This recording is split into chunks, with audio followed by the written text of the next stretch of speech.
En este video vamos a explicar el ambiente de simulación del HFSS, las opciones que tiene, las herramientas, lo que nos representa cada uno de los recuadritos que tenemos aquí. Vamos a hacer una captura de un objeto. No va a representar una antena realista, simplemente el proceso para poder capturar una antena que a nosotros nos interese y el proceso para determinar el análisis que se va a realizar y cómo se obtienen los resultados establecidos. Por supuesto, ya cuando capturemos un modelo más realista, en este caso el siguiente video será de un dipolo, vamos a ver paso a paso cómo se van a analizar los resultados. Ahorita repito, solamente es explicativo para que nos acostumbremos a qué podemos encontrar en el ambiente de simulación. Para las personas que tienen una versión anterior a esta, la versión 19, el ambiente de simulación es exactamente el mismo a partir de donde tengo yo el mouse apuntando, donde dice Project Manager. Toda esta parte, todo este recuadro es exactamente lo mismo para todas las versiones mayores de la versión 9. Lo que cambia son los iconitos que tenemos acá arriba. Sin embargo, el cambio más sustancial es que están acomodados en este caso en pestañitas, como lo podemos observar aquí: Desktop, View, Simulation, Automation. En las versiones anteriores generalmente todo esto está en la misma pestañita, y algunas herramientas extra que se van a tener. Bueno, cuando uno abre el HFSS, automáticamente aparece lo que es el Project 1 en este caso.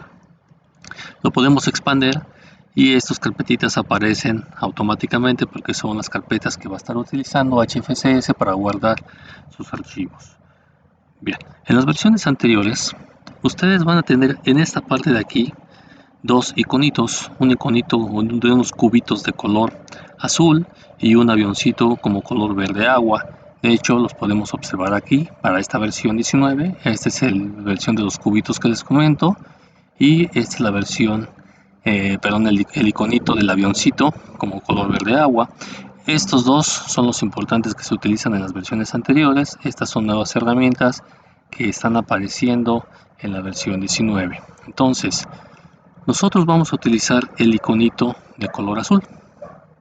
Le vamos a dar ahí donde dice HFSS. El otro dice HFSS-IE. Este no lo vamos a emplear. Vamos a capturar este, le damos clic ahí y automáticamente después del nombre del proyecto 1 aparece este nuevo iconito. Vamos a explicar brevemente en qué consiste cada uno de estos bloques que tenemos, de estos recuadros. Este es el Project Manager. El Project Manager es la ventana principal que nos va diciendo los comandos que vamos empleando, que vamos utilizando y de lo que vamos capturando dentro de nuestro ambiente de captura. Este es nuestro ambiente de captura en 3 dimensiones, como podemos observar, X, Y y Z. Y tenemos una malla que está sobre el plano XY. Esta malla nos va a indicar la dirección en la que vamos a capturar los objetos, en este caso sobre el plano XY, pero esto yo lo puedo modificar. ¿Dónde lo puedo modificar? Lo podemos modificar en esta opción. ¿Sí? Para el caso de las versiones anteriores, generalmente lo trae como de este lado. Sin embargo, se puede cambiar la colocación de cada uno de los elementos que tenemos.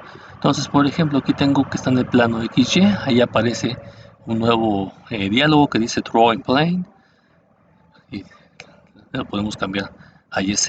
Entonces ahora está en estos dos ejes, en ese plano. Y podemos tenerlo también en el plano ZX, es decir, en este plano. Por cuestiones prácticas yo siempre lo utilizo en el XY, sin embargo, eso va a depender de los gustos de cada uno de los diseñadores. Ahora bien, en esta parte donde apareció el nuevo iconito con un nuevo arbolito, aquí van a venir todas las opciones que necesitamos para capturar nuestro modelo, entregarle las herramientas y observar todo lo que necesitamos. Entonces, lo que tenemos a continuación es que en este Project Manager, como habíamos comentado, pues tenemos todas las opciones para poder empezar a capturar el modelo. En la parte de abajo aparece el recuadrito que dice propiedades. Estas propiedades son las propiedades de cada uno de los objetos que yo voy a estar capturando en mi cuadro de modelo. En la parte de abajo dice Message Manager. Aquí van a aparecer los mensajes que yo voy obteniendo en cuanto voy capturando, si tengo algún error, si tengo algún warning, si tengo algún otro tipo de mensaje, como en este caso, por ejemplo, dice this application could not solve the IP address on this machine. Bueno, en este caso es porque yo no estoy utilizando el internet, entonces está desconectada la máquina. Aquí este es el arbolito donde van a ir apareciendo cada uno de los objetos y de los comandos que estoy empleando en la captura de este elemento, de los elementos que voy a tener aquí. Más adelante vamos a ver poco a poquito cómo se van desarrollando, y por supuesto aquí yo tengo el ambiente de captura.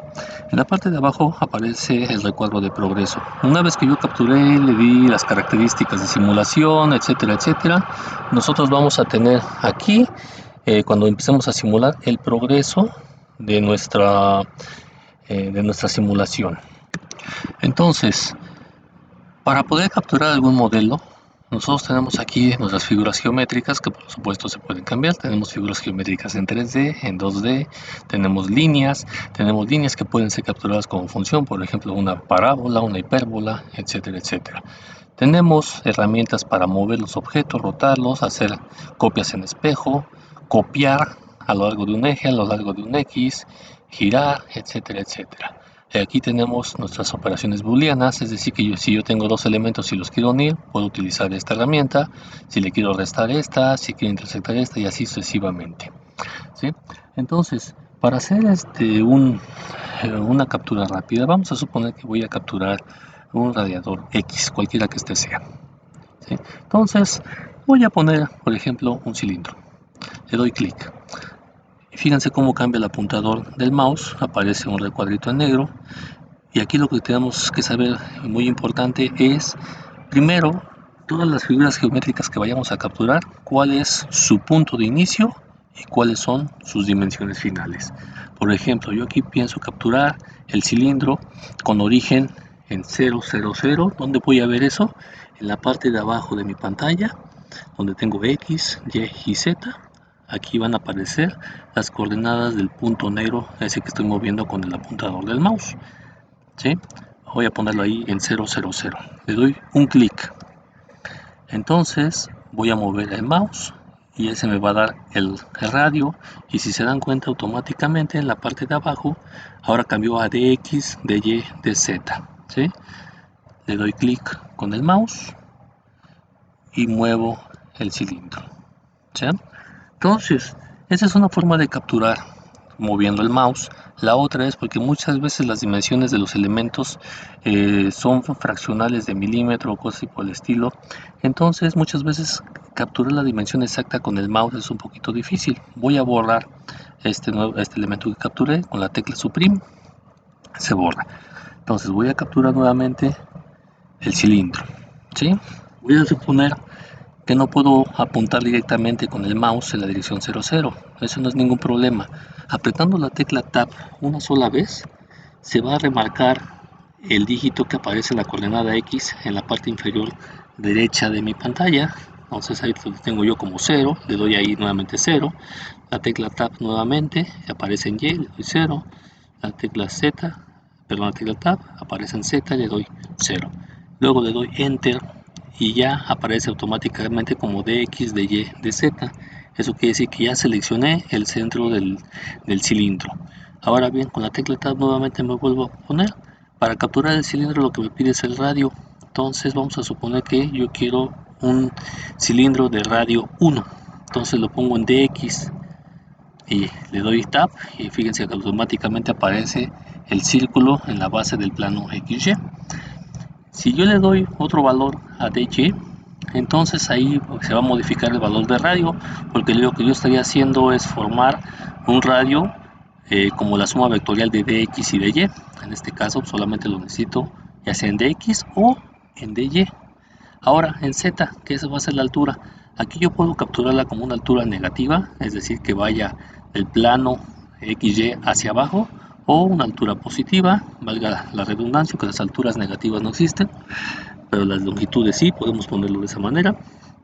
Entonces, de Z vamos a ponerlo como 10, por ejemplo, y le doy Enter, y ahí aparece el nuevo cilindro. Ahora bien, para que yo pueda visualizar todo lo que he capturado, puedo seleccionar esta tecla que dice Fit All o directamente con Control D. ¿Sí? Entonces selecciono el ambiente, le doy Control D y automáticamente aparece. Algo que pudieron observar ahorita es que el color del elemento cambió. El software define el color rosa como default cuando ustedes seleccionan uno de los elementos que quieren capturar. Ahora fíjense, en el nuevo arbolito que apareció una nueva rama que se llama Solids. De Solids aparece uno que se llama Vacuum. En el Vacuum aparece uno que se llama Cylinder. Y luego uno que se llama Create Cylinder. Cuando yo capturo un sólido, cualquiera que este sea, aparece esta ramita. Si yo capturo otro cilindro por acá, aquí va a aparecer de qué está hecho el cilindro y sus comandos. Automáticamente el software lo define como vacuum. Eso lo podemos modificar sin ningún problema. Bien, ¿dónde lo vamos a modificar? Vamos a seleccionar el que dice Cylinder. ¿Sí? Esta parte. Y aquí en propiedades ya aparecen las propiedades de ese cilindro. El nombre lo pueden cambiar, le damos clic sobre el nombre y vamos a ponerle, por ejemplo, radiador. El material automáticamente, repito, lo pone como vacuum, pero lo podemos editar. Vamos a darle ahí Edit. ¿Sí? Vamos a suponer que es un alambre de cobre. Entonces yo selecciono, aquí dice buscar por nombre y le selecciono Copper. Esta es una tabla que ya trae de default HFCS y que, sin embargo, si existiera algún material que no tiene aquí HFSS, ustedes lo pueden agregar aquí, agregar material, le dan todas las unidades que ustedes necesiten y con eso pueden generar el nuevo material que ustedes requieren para su simulación. Aquí ya lo trae el cobre de default, entonces le doy a aceptar y fíjense cómo automáticamente aquí cambió de vacuum a copper, es decir, cobre. Ahora, vamos a suponer que ustedes capturaron mal sus dimensiones, que se equivocaron por alguna razón. Eso no es ningún problema, se puede modificar. Damos un clic aquí y automáticamente aparecen sus propiedades, o podemos darle doble clic y esto que aparece aquí aparece en una tabla más grande. Entonces vamos a suponer que no quiero que sea de un radio 1, que más bien sea de un radio de 0.5 y que su altura sea de 11. Le damos a aceptar. Eso que dice aquí número de segmentos se deja en 0 porque ese es el mayor número de segmentos que puede utilizar, lo toma como un número de segmentos infinito. ¿Qué son esos números de segmentos? Vamos a hacer aquí un paréntesis rápido. Yo puedo mover esta geometría como yo quiera. Aprieto la tecla Alt y fíjense cómo se mueve el puntero del mouse. Mientras yo deje apretada la tecla Alt, botón derecho, y puedo modificar la posición del elemento. Suelto el botón derecho y se deja de mover. Ahora bien, HFSS trae por default posiciones ya establecidas.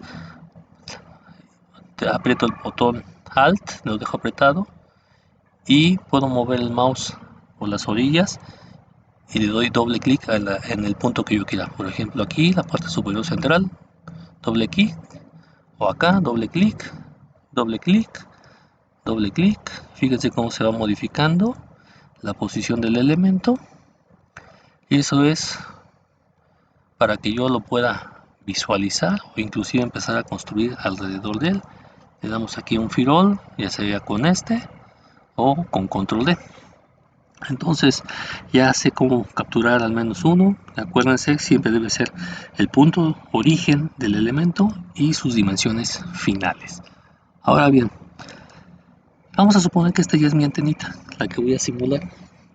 Como en la teoría electromagnética, al igual que cuando se veía teoría de Gauss, leyes de Gauss, yo necesito delimitar las fronteras de simulación y yo lo voy a hacer mediante un volumen que cubra todo el elemento que voy a analizar.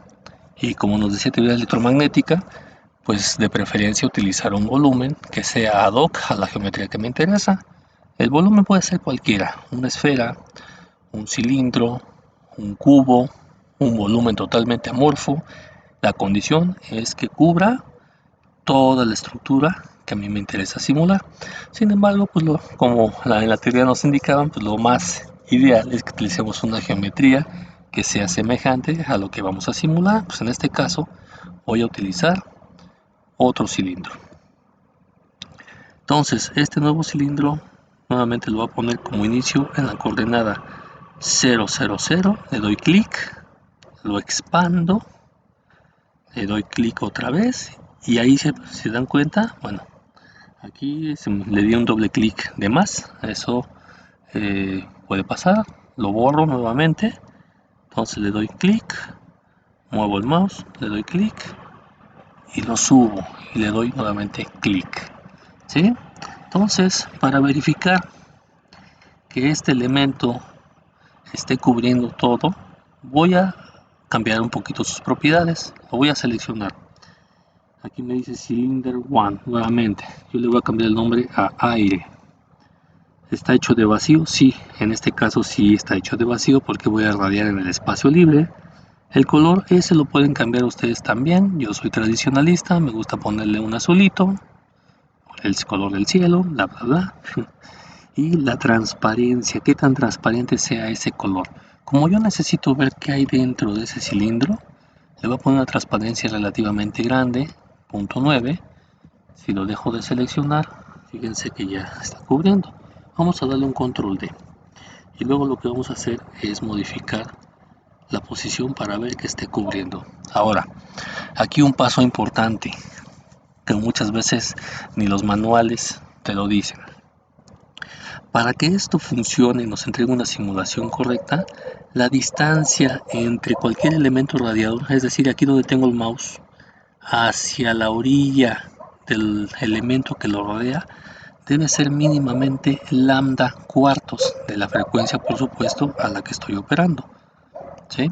Como en el ejemplo anterior, en el video anterior, pues utilizamos un dipolo a 1 GHz, la longitud de onda es de 300 milímetros, entonces un cuarto de onda pues serían 75 milímetros. Yo necesitaría mínimamente que de este punto a este punto existían 75 milímetros, de aquí a acá 75 milímetros y de aquí hacia arriba 75 milímetros. Entonces, como pueden observar, aquí es una distancia relativamente pequeña.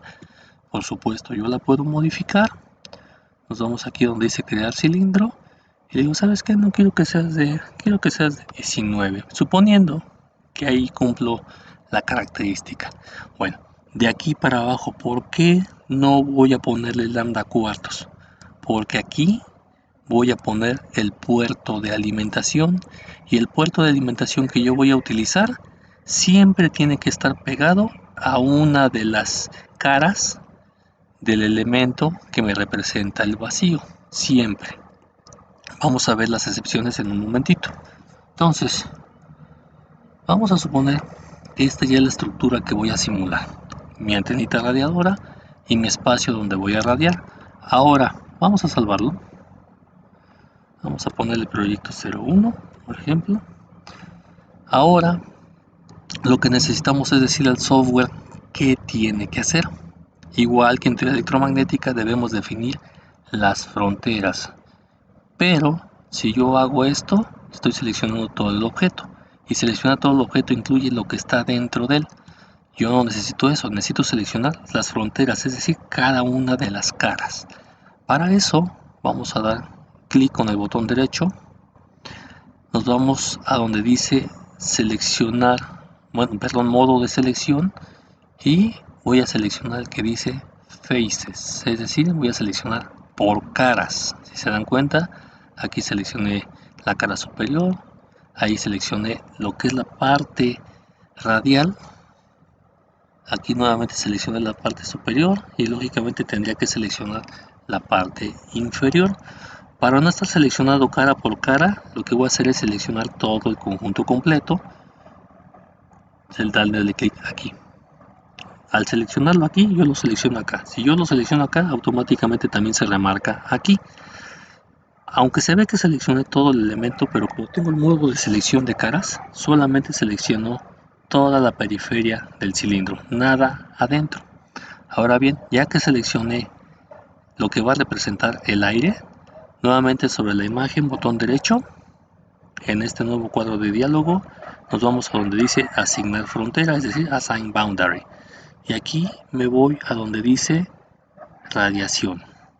¿Sí? Es decir, que todo esto me va a representar cómo está radiando mi antena dentro de todo ese elemento. Aquí le damos OK. Por supuesto, aquí le pueden cambiar el nombre al que ustedes quieran. OK. ¿Sí? Automáticamente acá me aparece el cuerpo de radiación. Como pueden observar, este es nuevo y me está representando cuál es el elemento que me está representando el cuerpo de radiación. Por último, yo necesito decirle al software cómo voy a polarizar a mi antena, cómo la voy a excitar, y eso es mediante un puerto. Para eso, los puertos siempre son elementos de dos dimensiones, siempre. Pueden tener cualquier geometría, ¿sí? Pero la característica es que deben ser dos dimensiones. Para este caso en particular, como no voy a utilizar una simulación tan específica, voy a agarrar una de las caras internas de mi dipolo. Entonces, lo que voy a hacer, ahorita voy a modificar un poquito la transparencia de este elemento. Voy a poner como a la mitad casi, para que podamos ver cuando yo seleccione nuestro elemento. ¿Sí? Entonces,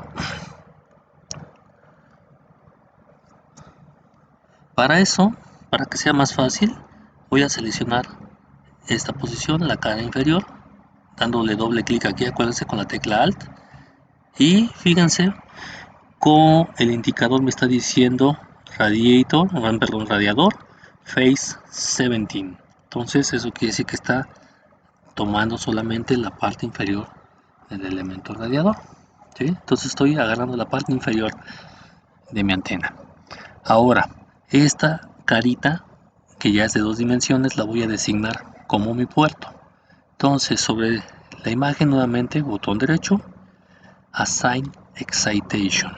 Aquí tenemos diferentes tipos de puerto. Los que vamos a utilizar son los dos más importantes, que es el Wayport y el Lumper Port.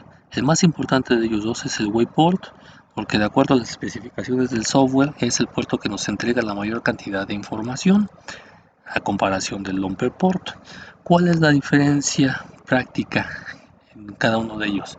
El Wayport, eso es algo que deben tener siempre en mente, el Wayport siempre debe estar pegado a una de las caras del elemento de radiación. En este caso, pues el área de radiación, el aire, que es el cilindro más grande, siempre. Si este Wayport no está tocando alguna de las caras de la frontera de radiación, nos va a marcar error, no va a simular. El Lumped Port tiene la característica de que ese sí puede estar dentro, totalmente adentro del cuerpo de radiación, del espacio libre. Esto se hace porque hay muchas ocasiones en que las antenas no se pueden capturar siempre tocando el puerto en la periferia del aire, puede decir del volumen que representa el aire. En este caso sí. Aquí en este caso vamos a utilizar el Wayport. Aparece un nuevo diálogo. Aquí dice cuál es el nombre del puerto. Pueden ponerle el nombre que ustedes quieran. El número de modos, eso déjenlo siempre en 1. Todavía no estamos en posibilidades de manejar mayor número de modos. No tenemos la teoría todavía para eso. Y aquí donde dice línea de integración, le decimos dame una nueva línea de integración, y esta la voy a mover de aquí hacia acá. Más adelante vamos a explicar el concepto de la línea de integración. Simplemente ahorita le estamos diciendo cómo se debe definir. Cuando está bien definida, aparece aquí como define. Si esta línea yo la hubiera hecho inclinada hacia acá, hacia abajo, es decir, que no esté sobre el mismo plano, aquí me marca indefinida. Tengo que borrarla y tengo que generar una nueva línea que esté totalmente plana sobre el puerto. Si se sale del puerto, entonces me va a marcar error en la simulación. Esto de aquí no lo tomen en cuenta ahorita, no es necesario. Le damos siguiente y aquí aparece algo importante, me dice, ¿quieres renormalizar o no renormalizar la impedancia de la antena que vas a simular, o del puerto más bien? Le decimos que no renormalice, automáticamente el software agarra la impedancia de 50 ohms y le damos ahí finalizar. Ahora en el Project Manager apareció esta nueva ramita que me indica el puerto. Si yo tengo 2, 3, 4 puertos, estos van a ir apareciendo aquí. Entonces ya le dije al elemento cuál va a ser el elemento radiador, dónde va a estar el puerto y en qué región va a radiar. Ahora, fíjense, nos vamos a ir a la pestañita de simulación. Los que tienen la versión anterior van a buscar este iconito, la flechita, ¿sí? Le voy a dar ahí validate, es decir, va a validar la captura que yo hice. Y entonces aquí me dice el diseño está bien, el modelo 3D está bien, si tenemos fronteras y si tenemos excitaciones. La operación de mallas, eso es algo que hace automáticamente el software, a menos que yo lo quiera hacer manual, que eso también es tema un poquito más avanzado. Y aquí me dice aguas, aquí en rojo no tienes el setup, es decir, no tienes cómo configurado el análisis que vas a hacer. Esto de acá sí está bien definido, pero aquí tengo un problema. Y si tienes un problema, entonces no voy a poder simular. Entonces, este mismo error que apareció acá, aparece acá abajo. Me dice no tienes setup, ¿sí? Entonces lo cierro, me voy acá al Project Manager nuevamente y busco el que dice análisis. Con el botón derecho en análisis le digo agrégame una solución de setup. Aquí ustedes seleccionan la frecuencia a la que van a trabajar, número de pasos, vamos a ponerlo en 20, y el máximo delta de 0.02. Esto lo explico en un momento. Y le damos a aceptar. Entonces, ahorita lo que le dijimos al software es, tú vas a hacer el análisis de esto a una frecuencia, y ese es a 1 GHz. Pero a lo mejor dices, no solamente quiero que me analices a la frecuencia, sino que me analices cómo se comporta su ancho de banda.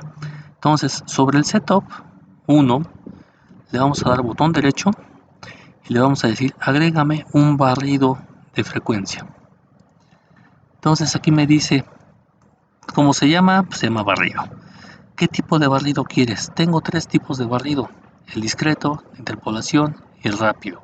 El rápido, como su nombre lo dice, lo va a hacer lo más rápido que pueda, pero con la problemática de que no es tan exacto. Lógicamente, cuando se hace rápido tenemos ciertas fallas.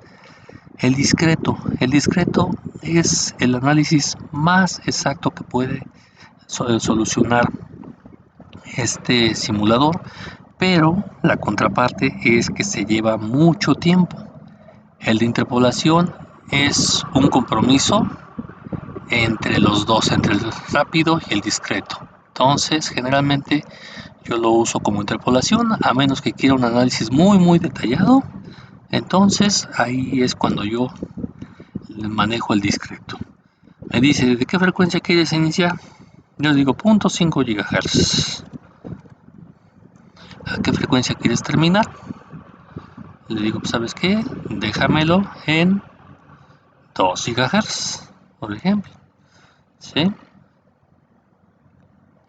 Para los que tienen versiones anteriores, este recuadrito parece diferente, pero los parámetros son exactamente los mismos. Creo que aparecen de este lado en la ventanita, el inicio, el final y los pasos. Aquí aparece como número de puntos, ¿sí? Pero podría aparecer como número de pasos. Entonces, aquí el número de puntos ustedes lo pueden modificar. El número de pasos no es el número de puntos, sino que este vaya, por ejemplo, de 0.01 GHz en 0.01 GHz, de tal manera que seleccionen el número de pasos que a ustedes les interese. Le doy a aceptar. Entonces, fíjense, nuevamente vuelvo a validar y me dice, ahora sí ya tienes todo bien, ¿sí? Entonces, ya una vez que tengo todo capturado, así como las instrucciones, le doy salvar. Bueno, adelanto que como es una antena, un modelo improvisado, no va a simular, ¿sí? Nos va a marcar ahí un pequeño error, pero el objetivo de este video no es eso, sino de ambientarnos con con la interfase del diseño del HFCS. Le damos aquí a analizar todo y cuando hace sus cálculos la máquina, en un momento va a empezar a hacer aquí el progreso, ¿sí? Entonces, si todo hubiera estado bien, aquí estaría el progreso de cómo empieza a simular, a simular, a simular. Generalmente una antena de este estilo, cuando está bien capturada, que lo vamos a ver más adelante, se lleva algunos minutos. Entonces aquí me marcó un error, me dice que no se pudo crear una solución porque el proceso no se puede resolver dentro del material y hay un problema aquí con la ejecución. Entonces no hay ningún problema, esto vamos a borrarlo. Vamos a borrarlo, porque en fin de cuentas lo que yo necesitaba solamente era que vean la captura de mi elemento. Lo salvamos. Una vez que ya ustedes resolvieron esto, aquí en la ventana de resultados con el botón derecho les da todas estas opciones para que ustedes puedan crear los resultados que a ustedes les interese. Bien, vamos a ver lo que mencionamos hace rato del número de pasos y el máximo delta. Aquí en este punto donde dice Solution Data aparece una nueva ventanita y aquí dice convergencia. ¿Por qué seleccionar el número de pasos? Ese es el número de veces que se va a realizar la simulación hasta que los resultados converjan. ¿Cómo converge esto? El software hace el primer número de paso y utiliza él automáticamente cierto número de elementos que él configura. Esto se podría hacer manual, pero repito, eso necesita un poquito más de experiencia. Y luego aparece uno que dice máximo delta. Bueno, ¿qué es ese máximo delta?